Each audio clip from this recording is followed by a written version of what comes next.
Good afternoon, whether you are at ships at sea or whether it's good morning or good evening. This is the connectivity briefing with Paul Ruppert at the Mobile Ecosystem Forum events today. And we've got a truly exceptional individual who's a guest of ours, retired Admiral Mike Manazir. Extraordinary is frequently an overused term in describing leaders. In the case of our guest today, in many ways, it isn't. In fact, it's inadequate.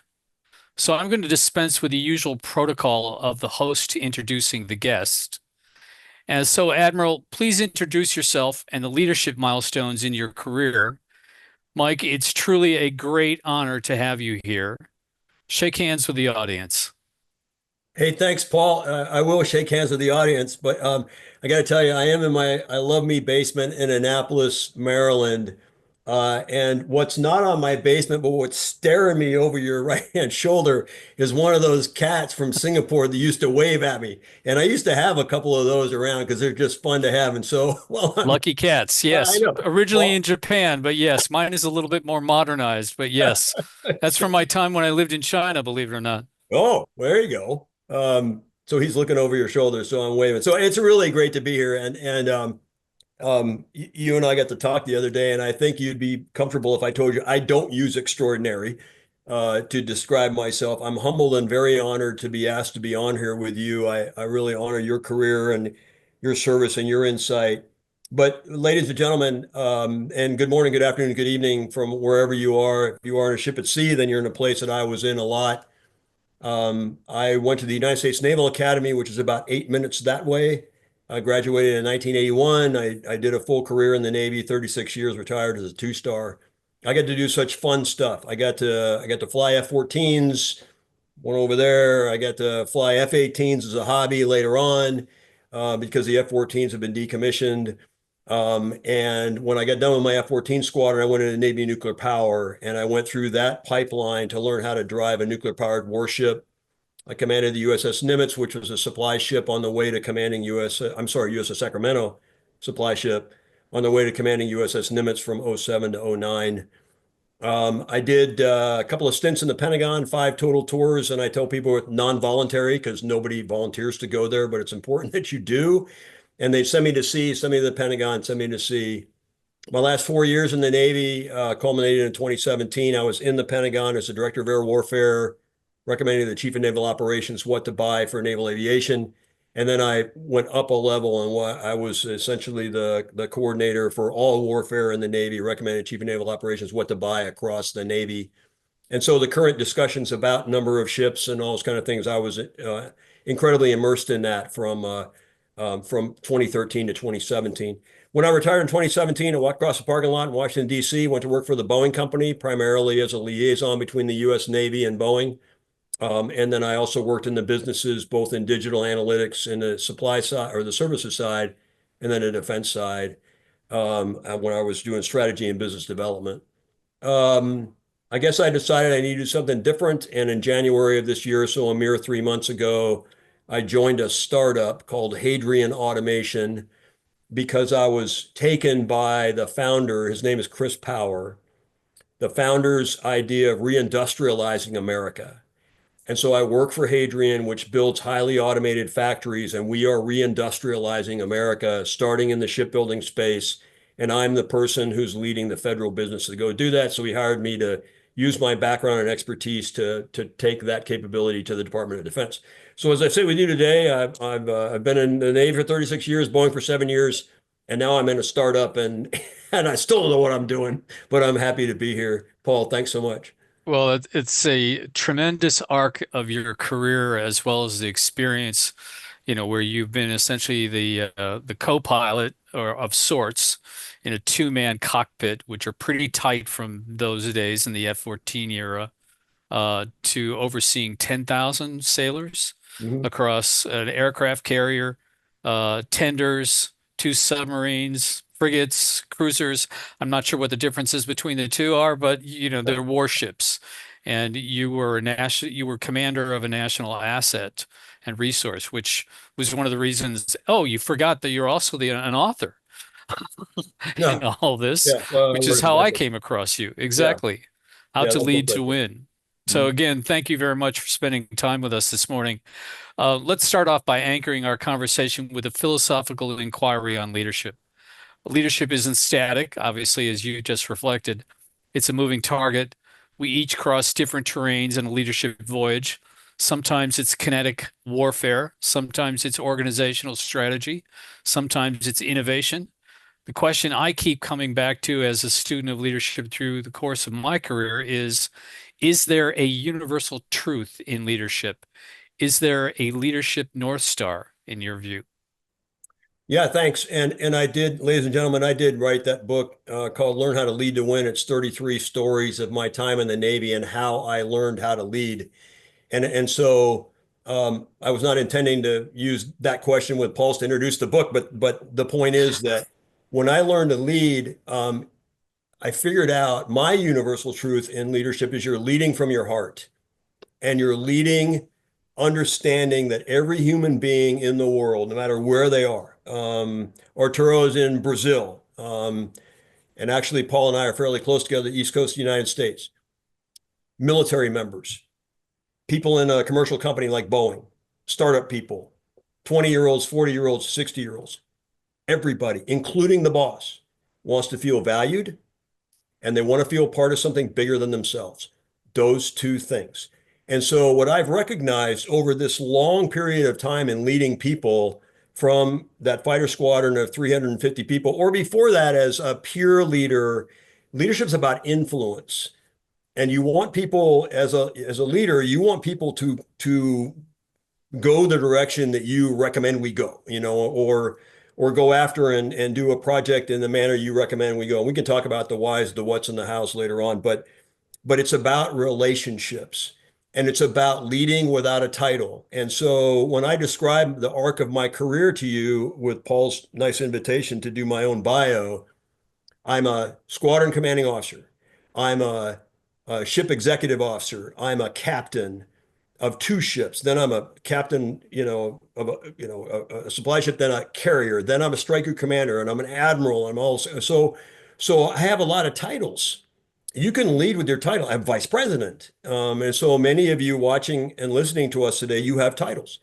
The most effective way you can lead is by leading as Mike or Nasty. That's my call sign from Tomcats and stuff. And so call signs, and you level the playing field because as I wrote this book, the reason I wrote it is because I'm going to teach you how I learned to lead. And if you lead the way I did, you have a great chance of getting to where I am. In fact, I taught the junior commanders on purpose inside my strike group. I'd have them in the war room and I'd start talking about how I got to where I am. I tell stories, which is what I do. I tell stories about learning something. I tell stories about experiences I heard that I did that, there but go the grace of God, go I, and I'm still here. What doesn't kill you is called experience. And let me tell you all these screw ups that I had, because we'll talk about the themes of the book later. But one of the big ones is failure. And so the resilience, the going through failures and stuff, and recovering from those failures, learning from a failure and doing that is more effective for your progression as a leader than gaining a title at the next level. And it's very important to remember every person wants to feel valued.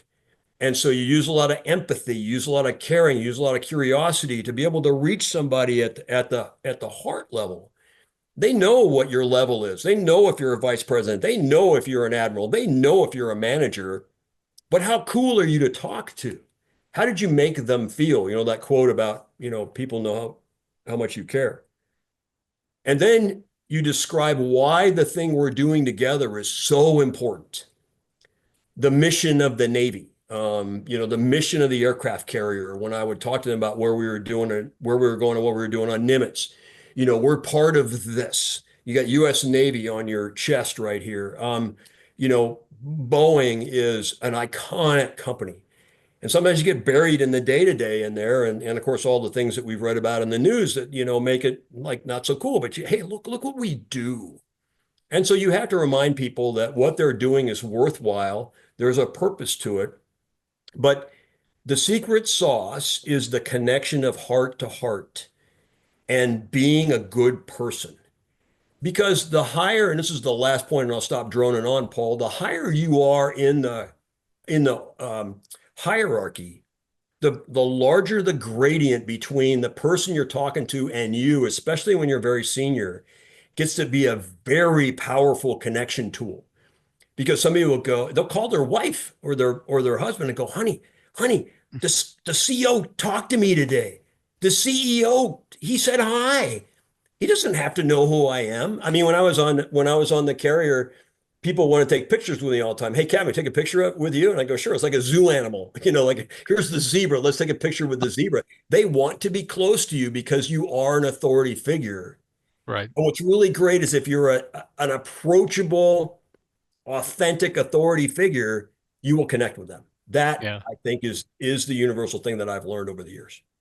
So, Mike, in that same vein, your story about extending from this approachability aspect of the morale officer. Tell the audience a little bit about morale officer in the context of here you are with a highly regimented organization like the Navy, as well as the commanding officer of the ship. Uh, and yet your nameplate that's on your flight suit says what? The morale officer, right? Mhm. Now, how did you come about to deciding this is going to be part of my ethos, my approach back to the making connections and that approachability as a leader? Because, as Patton said, half of leadership is theater. Okay. That's a guy who's wearing pearl-handled pistols. So that was part of his shtick, if you will. And in your case, it's much more substantive in the context of making that connection. Yeah, uh, I really ascribe to the patent quote that half of leadership or even more is theater. There are times, and we could dive in a deep here about the style of leadership I used especially when I was captain of the ship. And so but that is a very big deal. So the morale officer thing, where it's really interesting. So I'm sitting at the bar, all good stories start that way, at the Naval Air Station Oceana O Club, right within a month of me taking command of my fighter squadron in 1997. First time I'd actually had command. So the burden of command was coming up. I had been the second in command already for over a year and a half, and I was going to take command. And I'm starting to think about this burden, like boom, it's going to land on my shoulders. And I thought, hey, why I literally asked the person sitting next to me, we're sitting there at the end of the U having beers, why is morale important? Esprit de corps, morale, like, and morale, by the way, ladies and gentlemen, it's not fun. It's a sense of purpose, esprit de corps. It's a Belonging. joy, Hmm. and so I'm saying, why is morale? I can just order them to do stuff, right? I mean, it's literally as a conversation. Just order them to do stuff. And as I thought a little more deeply about it, Title 10 of the U.S. Code in law. I think it's paragraph like 5947 or something like that. And you literally look up Title 10 US Code, and it has the duties of the commanding officer spelled out in Title 10. The duties of commanding officer, paragraph, responsible for the morale and welfare of everybody under their charge. I'm like, okay, I'm the morale officer. Huh. And so what I did, starting with VF-31, extending through CO of Sacramento, extending through CO of Nimitz, extending through Carrier Strike Group 8, Admiral. My name tag had my name and morale officer underneath it. It didn't have the title, it had morale officer. And so people go, hey, Cap, what's that? What? That's kind of funny. What's that? Are you like the fun boss or something like that? I said, no. And I tell them the story. I'm responsible for the morale and welfare, so I am the morale officer. Huh. And Title 10 of the U.S. Code, da da da da. So I'm in charge of it, and I give a little spiel on the morale officer. So that's what I did, and I love connecting the patent quote to that because when you get a chance to tell that story, and tell people what you were focused on and then the why. Then they walk away going, oh, that's really interesting. Huh. And he's like, one, never seen anybody else wear a morale officer. And two, maybe he doesn't think he's all of that and he's willing to, have a little, vulnerability or, kind of something interesting, to go, hey, I just, and he took time to explain it to me. So it's that act again, small little bits to be approachable and something different. Yeah, indeed.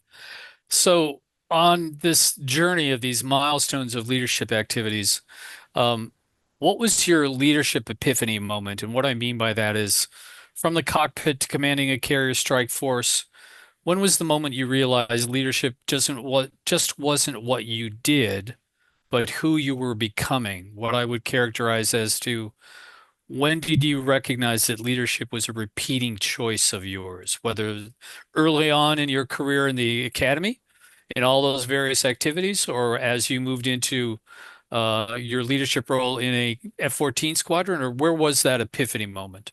Yeah, great question. So I'm 66 years old. I described my background already, and I will tell everybody I'm still learning how to lead. Still. You are shaped by your experiences. By the way, I will answer this age-old question.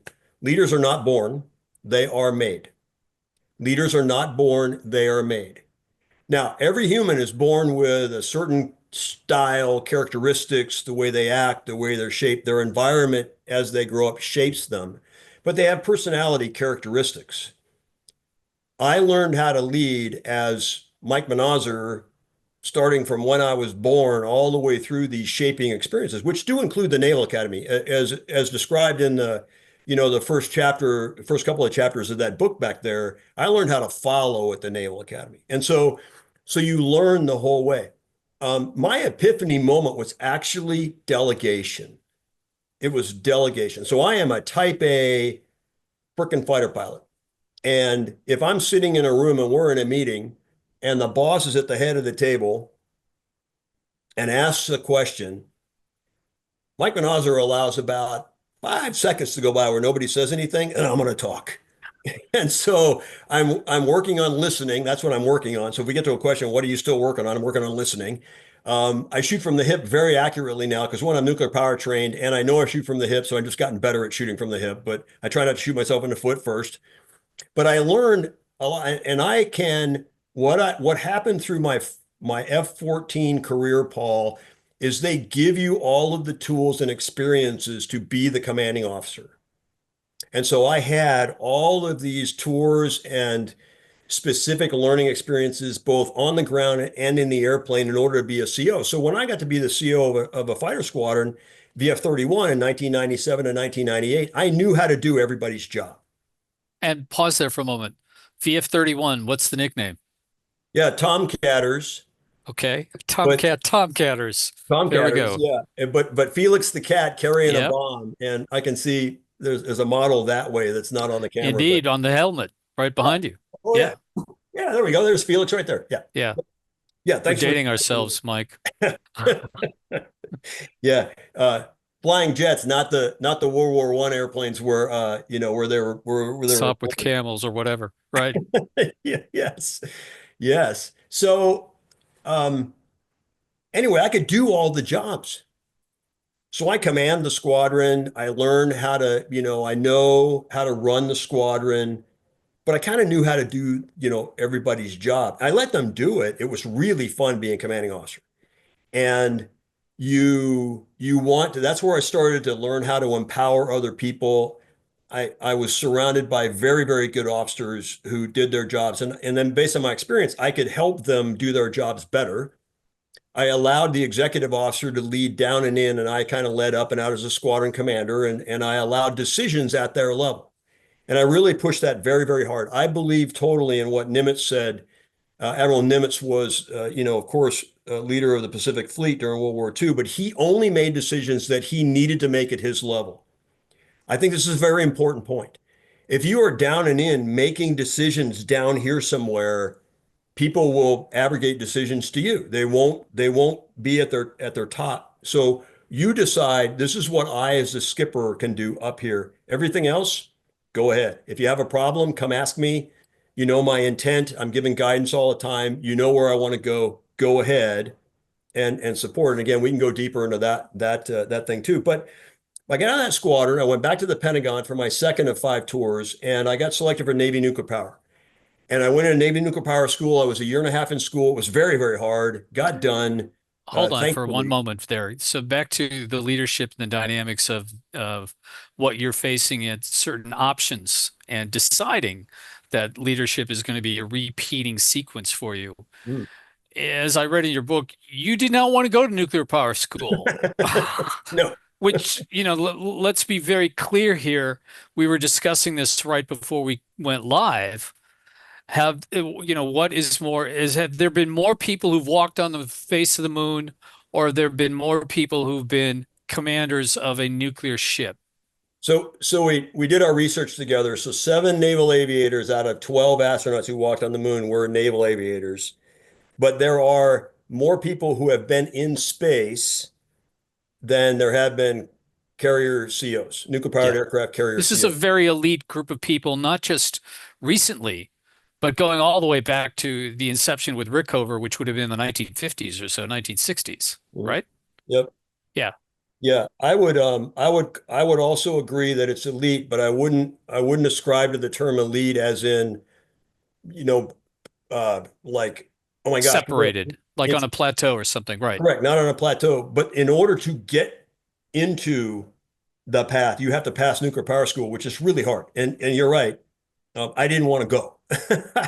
And let me digress for a second into another lesson for people. Um, and this is a good lesson. This is an organizational leadership lesson. And many people in the audience have seen this, and that is if you see somebody with potential and they're coming up and they want to go this way, and you go, no, you need to go that way. And they go, no, I'm going to go this way. In the company, in my case, it was in the US Navy. I'm going to go this way. No, you need to go that way. Eventually, what you convince that person to do, and eventually, as the person that needs to turn to the right, you turn right because that's where the organization wants you to go. They see talents in you that you don't see in yourself, or you don't desire to use those talents. There are people now, and there were people back in my day too, that absolutely turned that choice down. That was like, I'm going this way or I'm not doing it at all. And they said, okay, fine, you're not doing it at all. And so a couple of my peers actually turned it down. And then because it's so hard and because there was a proclivity to turn it down, they actually made officers sign what's called a page 13, which is a declaration that if you don't accept, if I don't accept nuclear power, I am giving up a chance for major command. Hmm. And they would sign that, and people would sign that and go, okay, and they were done, Yeah. which is really too bad. I have phone calls with people that say, no, no, no, you really need to go do this. You really need to go do this. And so, um, And when you say people, we're talking about 3-star and 4-star admirals, right? well, We're no, these are people. This is you're a Navy commander at this point, leading to okay. be a captain. But Okay. but the path definitely goes. Later on, you can be a 3 or 4 star because the path to an admiral is very golden from this Hmm. decision up. But I certainly didn't think of it that way, and I didn't want to go because not only is it really, really, really, really hard when you get selected, but there's another selection point where 1 out of 3 of you that have started this decade-long path will not get selected to be on an aircraft carrier. And so even after all of that, you might not get selected. And so you do all of that and you don't get to be in the aircraft carrier captain's chair. And so, no, I didn't want to go. But finally, they did a bunch of yelling, and the 4 star. So the guy who was a 3 star then became a 4 star. And later on, when he visited me on Nimitz, he goes, "I was right, wasn't I?" I said, "Yes, sir, you were right. I went nuclear power." But let's go back to the leadership epiphany, and we can dive later in, Paul, if you want to. When I got done with nuclear power school, my next job was the executive officer of USS Carl Vinson, the CVN 70. And so I was second in command. I'm responsible for the operations of the ship down and in for the captain. And when I got there, um, there's 5,000 people, 3,000 assigned to ship's company, and 2,500 or so assigned to the air wing. And I'm sort of they call them the big XO because there's a lot of executive officers around the ship, but there's one ship's XO. So they call you the big XO. So you're Yeah. you're kind of running the whole And the plane. complement of an aircraft carrier is roughly 3,000 to 4,000 people, Yeah. sailors, right? Yeah. So it's 3,000 on the ship, and then there's 2,500 that are in the air Support. wing. Right. You bring them together and you have 5,000 people that the big Mm. XO is dealing with, and there are 18 departments on the carrier. Um, the reactor officer runs a 600 person department. The air boss, the air officer runs the 450 people that are up on the flight deck. The AIMD officer, aircraft intermediate maintenance department, runs all the people that work intermediate maintenance on aircraft. There's a dentist and a doctor and a psychologist and an operations officer. I mean, there's all of these things. And Paul, for the first 3 weeks that I'm in the XO show, I can't do this. Oh my God. I don't know how to do those jobs. And so it took about 3 weeks, and I had two epiphanies that whacked me in the head. And this is my leadership check at this point in my career. I can't do all of this. I'm responsible for all of it. These are the conditions I'm thinking about. Um, I know what. I can lead exactly the way I did when I learned how to fly F-14s. That leadership style works, and I need to delegate. I need to delegate because I don't know how to do everybody's job, but I'm Mhm. responsible for the direction of the ship. And so when the admiral tells the captain, as the center of the strike group, Carl Vinson needs to be here, the captain tells the XO, Carl Vinson needs to be here. And I would guide all the department heads on planning department drills like nuclear power plant drills. The operations officer had to get us alongside supply ships. We had to be in a certain place at a certain time all the time. The doctors and the dentist and the AMD officer and the officer, everybody had their objectives. And so I would get everybody together a couple times a week and we would align objectives to go down here. Yeah, the We're going to margin of error here is slim to none in many of these instances, especially when you start talking about nuclear power plants, et cetera, on a ship at sea, so Yep. there's no margin of error. Right. And we all had to get this job done for the proper execution of our mission. And so I led 18 people in the accomplishment of the mission, with them responsible for their objectives, and they'd report in the connection to the big objectives. And I was responsible for giving guidance and essentially removing barriers. And those are two pieces that I tell people. So we talked about valuing and partisan being yourself. The other two things an effective leader needs to do, there's only two: give guidance and remove barriers. Right. You just keep doing that. And so that's when I learned it, when I was XO of the aircraft carrier. And then when I fleeted up to be the captain of my deep draft, which is Sacramento, and then a couple tours later was CO of Nimitz, I used those leadership tenets. And when I was striker commander, same thing after that point. So I learned in 2001, which is when I was on the carrier. So at 9/11, we were rounding the southern tip of India. I learned in 2001, after 20 years of naval service, really what it meant to delegate and to delegate with effect and to understand delegation is required. And then to understand if you give guidance and remove barriers and you can delegate to your team, you will have a very powerful result. And given that experience overseeing such a large organization and multifaceted, multi-talented, and multi-purposed organizations, now that you're within a context of a startup, where do you see those skills being applied most frequently or less frequently, even amongst your colleagues and those that you might be advising, as the wizened old grizzled veteran of all of this? So the interesting part about the startup is that what I find myself doing most is helping people get through the chaos and the conflict that we have and the uncertain future.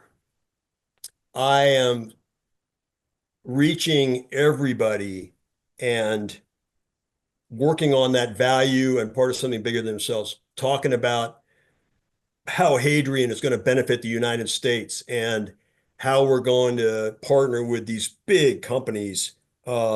that are doing big things and then helping them get through um, sort of what to do next. And so I'm finding that in the and it's like I talked about previously, leading people is the same whether it's military, a big commercial company, or startups. People want to feel valued and they want to feel recognized and um, affirmed that what they're doing is the right path. And because I'm look like this and because I have a bunch of experience and every time I, they know what my background is and I get a lot, it's like, you know, like what are you doing here kind of thing. It's like, whoa. And so I tend to have a little bit more gravitas and I'm able to say, hey, this is really good and you're doing great. We're gonna do this. Let's tweak this a little bit and we'll go this way a little bit with that plan. And Yeah, the they're tacking of very, any startup. yeah, Exactly. You think you're going to be, you think the arc is going to be nice and curved, but from my own experience, it's actually zigzagging, oh my God. constantly adjusting to new conditions, change of terrain, Yeah. things you can control and things you can't control. Exactly. That's right. That's right. Yeah. So and understanding and that's a really huge thing with experience. And you would be able to do this the same thing as me because your experience. And with the ladies and gentlemen in the audience, if you've been in a couple of startups through various phases, you can relate to people. And we're about here. We'll be Exactly. okay. Yep. We're in a spin right now, but if you let go of the controls or you just a little bit of an input will come out of that spin. But you can kind of keep people comfortable in sort of what's happening with the company, and that's what I tend to be doing is kind of assessing where we are and forecasting and projecting what's the next point at which we can look to for something good. Yeah. So you bring a lot to the table. What's been your biggest challenge inside a startup organization so far? If you want to share that with us. Yeah. No, my biggest challenge is I try to, I told you I'm a type A guy. I'm going to go click, click. We're going to go this way. And well, it doesn't work out that way because there's so much uncertainty and unknowns, and I'm used to leading that way. I have to make sure that, I'm not the boss, right? So I'm in a support role. I own a line of business under the CEO and under the boss, but I'm not I can recommend stuff. I'm not the leader, and I am wired to lead in crisis and chaos. And when I determine in my brain, oh my gosh, if we don't go this way, it's going to be hard. So I will try to grab control and move that direction. And I got to just remember it's not going to work well for the organization. So if anybody out there is kind of one of those, grab control and move, you'll be very frustrated because again, leadership is influence, and what I have to do sometimes in environments that don't depend on my rank, Mhm. like in the military, particularly in a startup, you've got to remember to take people along with you. And so you have to be able to do that, not just grab a hold of it and go, we're going this way, damn it. Yeah. Which And is having that tolerance for a high tolerance for uncertainty. yeah. Um, And remaining it's exactly right is I have a high tolerance for uncertainty, but I'm gonna take away the uncertainty. I think Mitigate the risk, right? I'm gonna mitigate the risk. That's right. I'm wired to do that. And in a startup in a startup environment, you got to stay uncertain for a lot longer, and that is just personally uncomfortable for me. So I'm dealing with that discomfort of staying uncertain for longer, but still forecasting that yeah, it's going to be okay down there if we keep going this direction. Yeah. Let's raise the issue of risk a little bit more in the context of what I consider leadership at the edge, because leadership is always at the edge, and you're undertaking a risk reward type equation. In your book, this is a quote from John Paul Jones that I had never seen before, which was, "Those who will not risk cannot win." But it really resonated with me in the context of no risk, no reward. And so, is risk inherent to leadership, or is it more used as a tool? How does a leader develop a risk gauge, a risk intuition, if you will? You've just talked about your comfort level, and that I can associate that with myself in the context of the environments I've been into. But I never really thought about, okay, what's my intuition about this, or what's the gauge is telling me, go there, Don't go there. Yeah, I love this question. He will not risk, cannot win was a quote that we had to learn as part of our plebe rates at the Naval Academy. So I first learned that quote in 1977. And there's a little book called Reef Points, and one of them's, I think Like 60 years ago. it's over there. Yeah, yeah. Hey, Okay. hey, hey, come on, I'm right here. Not that old. Yeah. 40 years ago. The yeah, 50 years ago. So the book's over there, but a little thing we had to study all the time. And if you ever look at pictures of the freshmen or plebes at the Naval Academy, anytime they're idle, they've got a book in front of their face like this. It's a little book, and it's called Reef Points. Yep. And reef points, by the way, are points in a sail. They're little ties, and you can take the sail down in stormy weather, increasingly stormy weather, and tie the sail off. And that's what they're called, reef Hmm. points. And so there were your information points that the Naval Academy wanted you to learn in order to, deal with adversity and other situations that weren't just exactly normal. And so this John Paul Jones quote was one of those things. It translates to, if you want to go somewhere and achieve something, you have to be willing to risk something else. Um, Status quo is going to go away. You might not succeed. You have to be afraid. I mean, you have to be not afraid of succeeding or trying to get to that point. And to John Paul Jones's point. Of course, we all know he was he had a letter of marque, and he was essentially a pirate, and for the United States Navy. And so if he's looking out at a 74 gun ship and he's on a 12 gun ship, he's going to attack that 74 gun ship, with because he's confident he's going to go do that. And I'm exaggerating, but the whole point is, um, I was brought up when I really got into naval aviation, when I got to fly. I landed on aircraft carriers at night. I landed in 0-0 weather. We recover airplanes in 0-0 weather. Flying around a carrier is inherently, risky. Flying over somebody else's country is inherently risky. Driving a ship up the Straits of Malacca is inherently risky.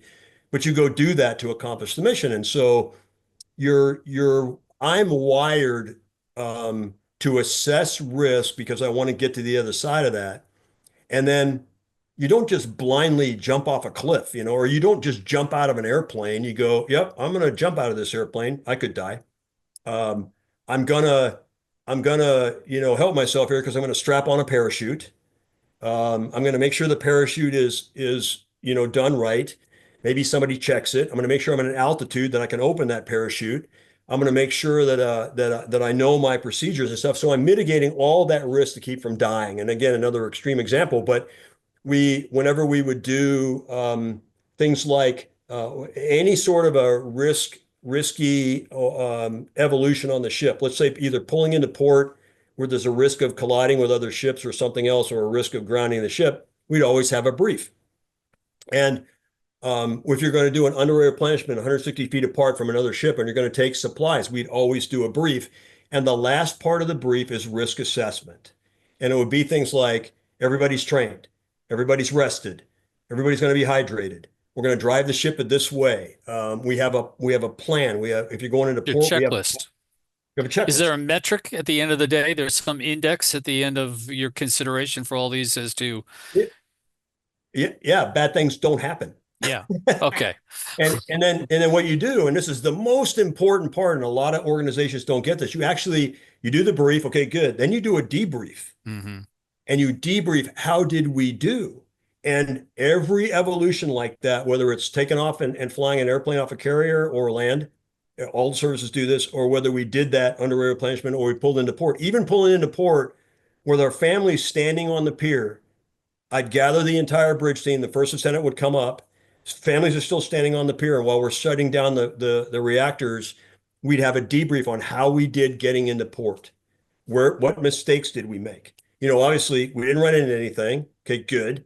We got against the pier safely. All the lines got over. Good. And then we'd start diving down into what we could have done better. Yeah, and Um, that's inculcated even as you as a pilot. Didn't you have evaluations, in terms of every time you land, every time you're taking off, there's a group that's making an evaluation of that landing and which I don't know, the iron strands in which the aircraft catches and then is pulled down. And there are what, three of them before you have to breach or something like that?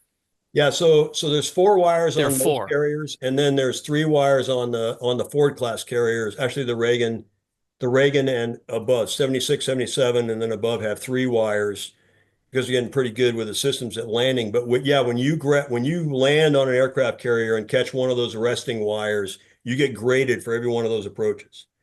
And the reason we grade is because we enhance safety by the competition to have the best passes, right? So if we just pass fail, the argument is that we wouldn't try hard enough. Of course, fear of dying, you'll try very hard not to die on the ramp, right? So, but we grade them, and every little deviation is observed and graded by the landing signal officers. I got to do that for 8 years, more senior landing signal officer, and we grade those. And then every flight, when you go out, when you're in a training environment, they're all graded. But when we come back from flights, even the passes, they're specifically graded.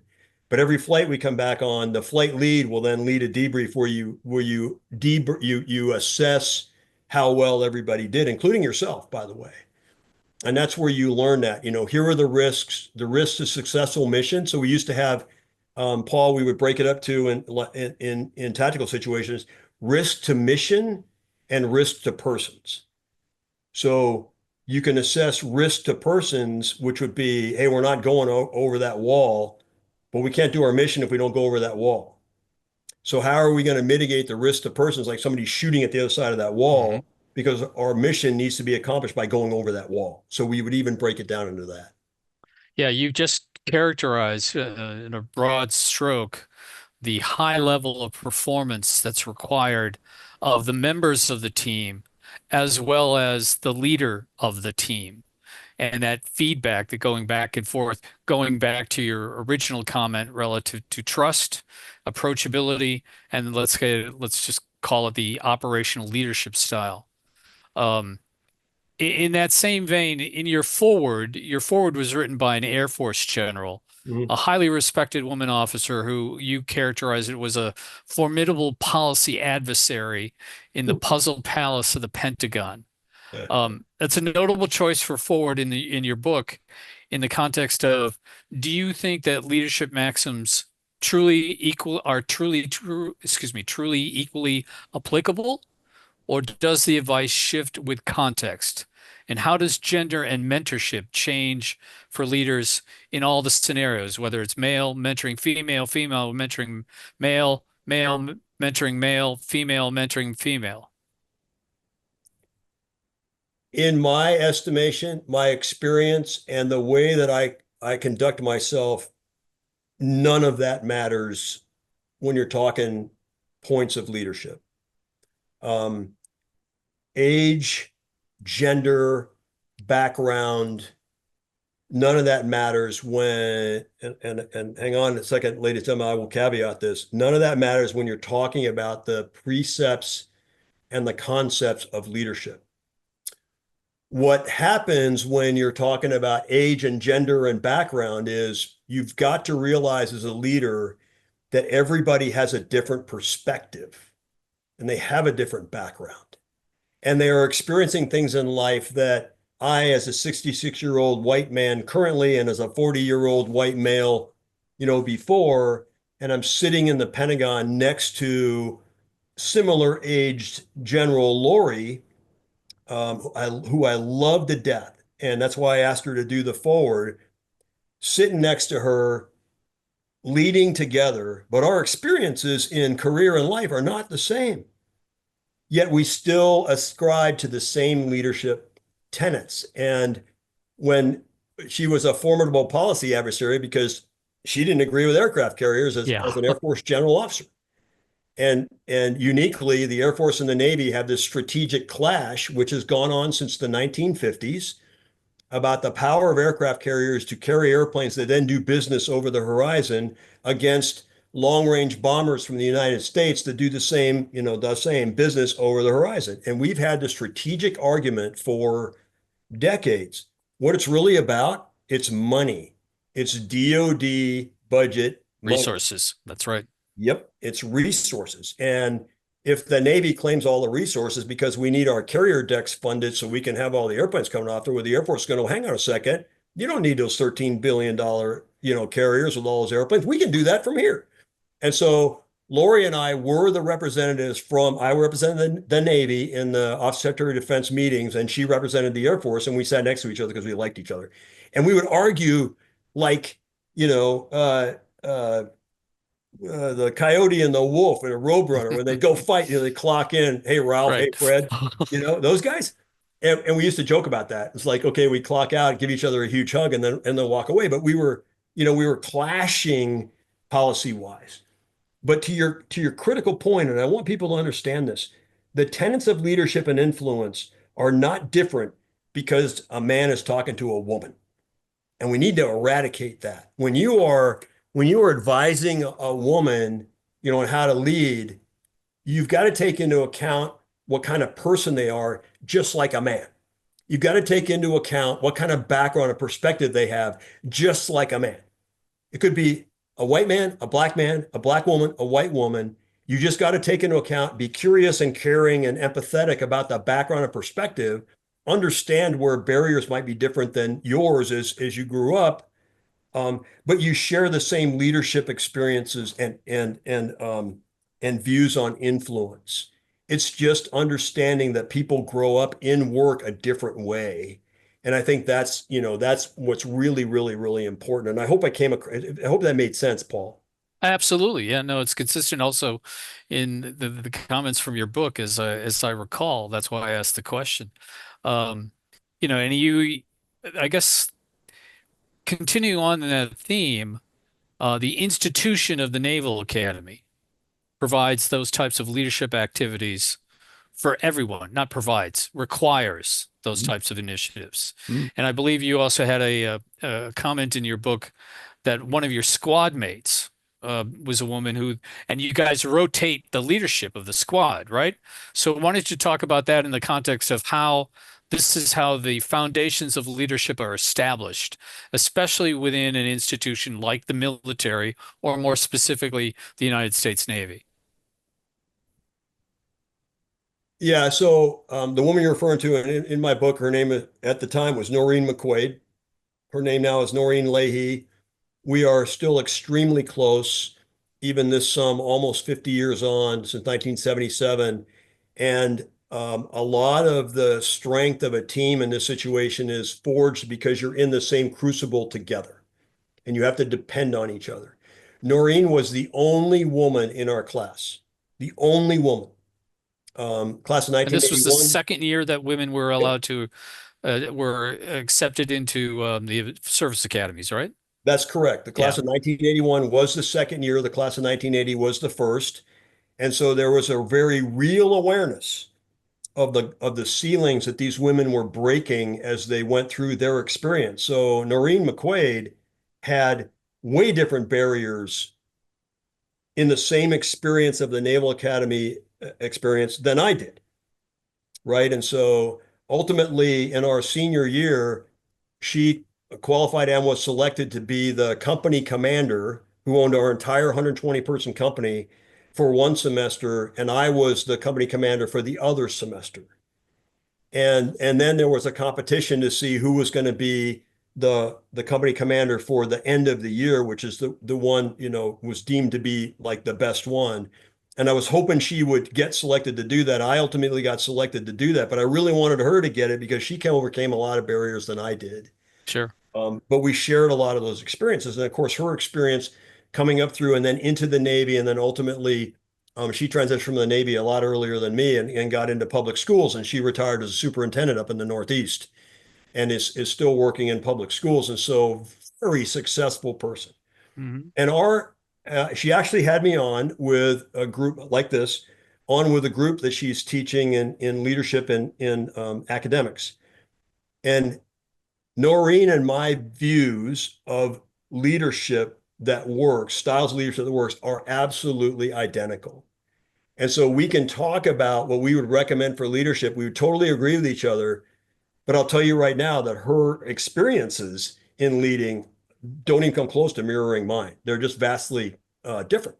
And so people just need to understand that as you talk about leadership, it's the same sort of an approach. And there should never be something like, I just state the unstated. Oh, because you're a woman, you either can or you can't. Oh, well, no, that doesn't work in your case because you're a woman or because you're a black man or oh, of course you did because no, no, no, no. None of that applies. You've got to realize leadership tenets and influence, valuing people and part of something bigger than yourself, giving guidance and removing barriers is the same no matter what the person looks like, what their background is. Their challenges to do those things are going to be different than everybody else's, just like yours and mine, Paul, are different than everybody else's, including Right. our own Right. experiences. And so, and when I tell stories, I have this thing in the back of my head. Yes, this will work for you too. And I'm looking at a diverse audience.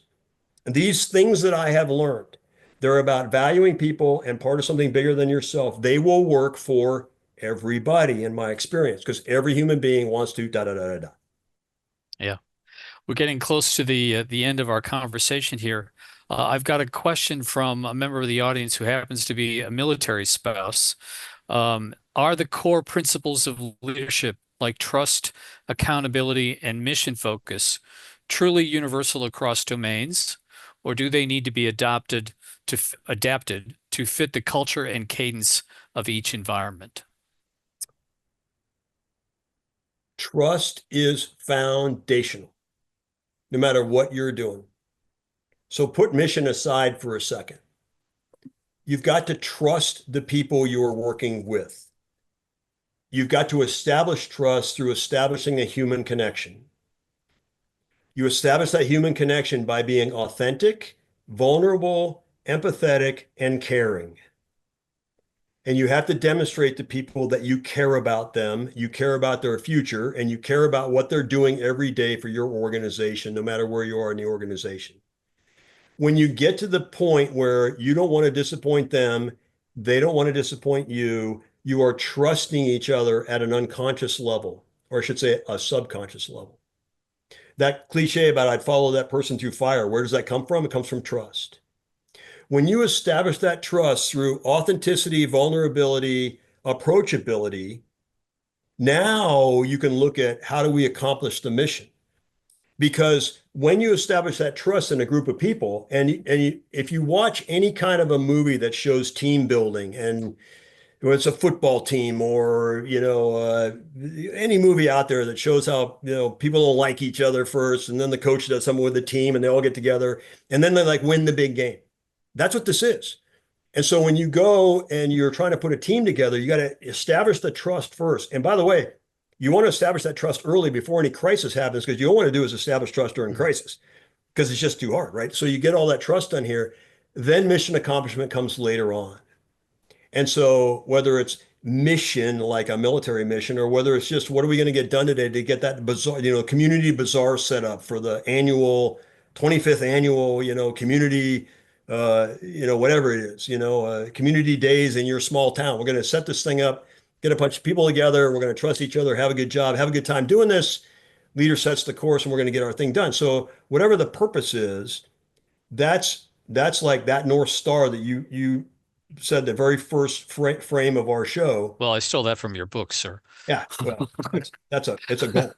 Yeah, that's where you go after. You got our goal, but you set that those conditions of trust. And let me state them again: authenticity, vulnerability, empathy, caring, and then I would add curiosity as well. So like five things. Just you're one to reach out to people. You want them to understand where you're coming from, and you need to understand where they're coming from. You know their names, which is a chapter in the book. You know what makes them tick. Every once in a while, I'd walk past somebody in And that's a formidable task when you start saying know their names when you're talking about you got to learn. thousands of people Yep. on the ship. Yep. So, You got to run. Yeah. You got to yeah, run around that's and quite incredible. you got to work on that, right? And Yeah. there's the ship or the book explains why, but yeah. So you get to where you're carrying, and then all right, now we can do when you establish that, now we can do anything together. It's now you got a cohesive, a close knit. You hear all these adjectives and descriptives talking about a group that obviously works well together and has a good time doing whatever they're doing, even when that stuff's really, really, really, really hard. Full of failure, by the way, maybe.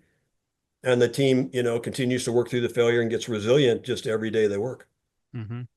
I got one more question from the audience, which is one leader, past or present, you'd want to be in a cockpit with or on the bridge of a carrier in battle. So whether it's air-to-air combat or whether you're coordinating the battle of an aircraft carrier, who would you want on that what would the bridge with you? Leonard Nimoy, William Shatner, John Paul Jones. Yeah, the last time there were big carrier battles was World War II, so I'm fascinated by those individuals who actually led in those environments and how they dealt with, death and destruction on both sides and continue to go. So I think I'd have to go with World War II, and if it's going to be on the bridge of a carrier, then I want to be with Halsey, and I want to Aha, understand okay. how that Yeah, if I'm leading an organization and I want to lead effectively and learn how to lead effectively, then I would want to be with Nimitz at the Pacific Fleet when he was guiding that along with, MacArthur and Ernie King back in DC and stuff, because he's applying leadership to these big, huge forces. yeah, And how do you do that and still keep, that term of risk. So when Nimitz sent the three carriers, which are the only three carriers Pacific Fleet had at the time, right after Pearl Pearl Harbor Harbor. happens December of 1941. Midway happens in June of 1942. A bare 6 months later, and he risks those carriers and makes that decision. I mean, how do you do that? Um, He had I good think that's a intelligence as well along the way, as I recall, yeah. from the various movies I've seen. I guess my last question to you would be, um, well, I forgot to mention that you actually know Tom Cruise, but we can do that on another conversation. But what's your favorite movie relative to a naval movie or World War II movie that you just mentioned? Um, Oh wow. That's an interesting question. I got a lot of favorites. You know, I used to watch great movies with my dad and Sansa Iwo Jima because the Marines on Iwo Jima was one of them with John Wayne, so that sure. one sticks in my head. The original Midway is a great movie to watch because of carrier aviation. The two Top Gun movies are totally fun because they replicate what I did actually, and I went Yeah, and I'll just throw this out there. You were there during the filming. You were a Top Gun trainee, I guess, or pilot at Top Gun at Miramar when they were filming Top Gun, which yeah. is an incredible feat in and of itself. Oh, it's just timing. It's just Yeah. timing. I was in the class and they filmed the movie in February of 85 around, not with us because we were in class, but down the flight line. It's just timing. Everything I did in the Navy was timing. Oh yeah. Sure. Okay. Good timing on your part. All Yeah. right, Admiral, I think we've killed an hour here on a great conversation. I want to thank you again for your willingness to have the conversation with me and participate this and share your knowledge and your wisdom and also share the maxims of leadership from your book. Any passing thoughts or closing thoughts? Well, I really, the book, Learn How to Lead to Win, and the other one, company or companion, is the Manazir Maxims. I'll only tell everybody in the audience that's just how I learned to lead, and there's great stories in there because I got to do some wonderful things. We timed the leadership lessons. Go on social media. There's 10 rules of a good boss, 10 rules of a bad, all this. No, no, no, no. It's just there's just ways to learn how to lead, and so as you study leadership, I would recommend, my materials if you think, okay, I've achieved something in life, is just as another way to think about leadership. Um, but all that can be got on my website, which is www.mikemanazir.com, and shameless plug there for myself. Paul, thanks very much.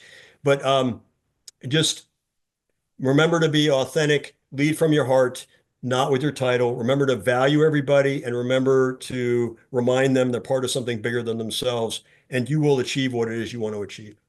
Indeed. All right. Thanks again, Mike. Really enjoyed the conversation. Have a great day.